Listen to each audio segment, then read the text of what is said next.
तो दोस्तों लगभग 4 सालों के लंबे और बहुत ही ज्यादा थका देने वाले इंतजार के बाद अब फाइनली लद्दाख और चीन की सीमा से हमारे लिए सबसे बड़ी खुशखबरी आ गई है। और ये खुशखबरी इसलिए है क्योंकि इस समय पूरे वर्ल्ड में जो संकट पैदा हो रही है उसका फायदा अब भारत आज की इस खबर से उठाने वाला है। लेकिन दोस्तों यहाँ दिक्कत ये है कि हम फायदा तभी उठा सकते हैं जब हमारे बॉर्डर के हालात सामान्य हो, बॉर्डर पर शांति हो, क्योंकि आने वाले 2 साल हमारे लिए बहुत इंपॉर्टेंट रहने वाले हैं। अगर हमने पश्चिमी देशों की कमजोरी और दुनिया भर में हो रहे युद्ध से हमने अपने कदम समझदारी से चलकर इसका फायदा उठा लिया तो आने वाली हमारी कई पीढ़ियां 2024, 25 और 26 साल को हमेशा हमेशा के लिए याद रखेगी। वो कैसे, तो यही हम जानेंगे इस वीडियो में। लेकिन आगे बढ़ने से पहले आपसे रिक्वेस्ट है कि मेरे इस चैनल को सब्सक्राइब जरूर कर लीजिए क्योंकि ये आपके लिए फ्री है, लेकिन इससे हमारी काफी बड़ी मदद हो सकती है। अब दरअसल खबर यह है कि चीन ने खुद अपने मुंह से यह बात कही है कि उसने गलवान घाटी समेत लद्दाख के 4 बहुत ही क्रूशल पॉइंट से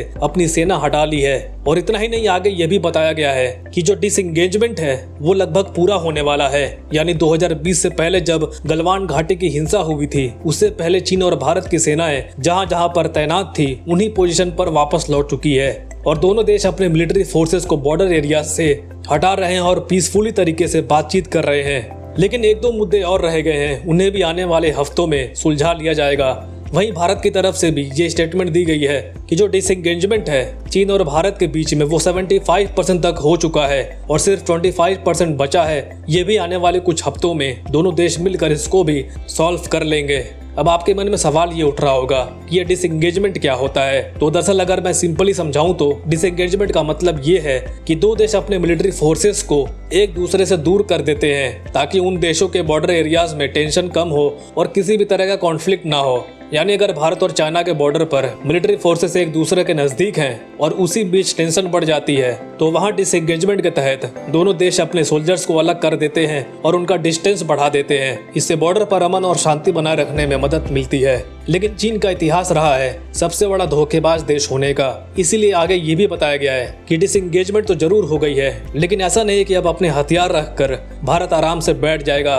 दरअसल भारत अपने इंटेलिजेंस एजेंसीज के द्वारा चीन के बॉर्डर पर उतनी ही कड़ी निगरानी रखेगा जितने की अब तक रखा जाता था और इसके लिए हमारा मिलिट्री सैटेलाइट अंतरिक्ष में तैनात है और इसके अलावा समय समय पर भारत बॉर्डर पर अपने एयरक्राफ्ट भेजते रहता है सर्विलेंस के लिए और जमीन पर हमारी सेना तो पेट्रोलिंग करती ही रहती है। यानी कि हम अभी भी चीन पर पूरी तरीके से भरोसा नहीं करेंगे। लेकिन फिलहाल ये बात तय हो गई है कि आने वाले कुछ समय तक भारत और चीन का युद्ध नहीं होगा और इससे भारत को बहुत ज्यादा फायदा मिलने वाला है। फायदा ये होगा कि जब चीन की बॉर्डर शांत होती है तो अब हम पूरा फोकस कर सकते हैं पाकिस्तान और पीओके के ऊपर।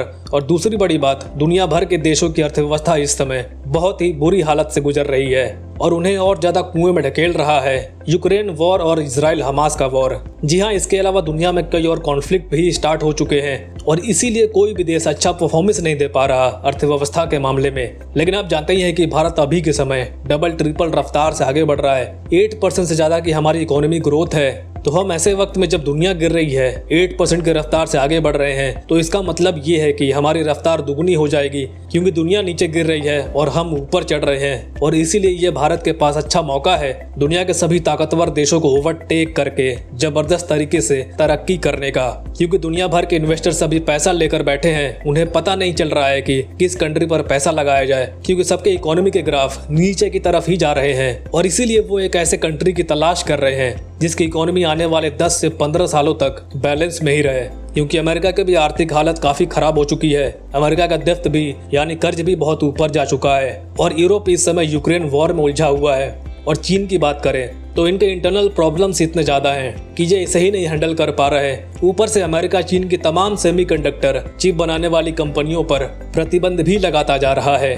इसीलिए भारत अगर इन इन्वेस्टर्स को अपनी तरफ खींच लेता है, अट्रैक्ट कर लेता है, वो भी सिर्फ 4 से 5 सालों के लिए, तो आने वाले कई दशकों तक हमारी पीढ़ियां 2024 से लेकर 2026 तक के साल हमेशा हमेशा के लिए याद रखने वाली है कि इन 4-5 सालों में भारतीय अर्थव्यवस्था को एक बहुत बड़ा बूस्ट मिला था जिसके बदौलत भारत एक कंप्लीट सुपर पावर बना इस दुनिया का। तो खैर दोस्तों, आपका क्या ख्याल है इस अपडेट पर? कमेंट्स में अपनी राय जरूर बताएं and thank you very much for listening. मिलते हैं अगली वीडियो में।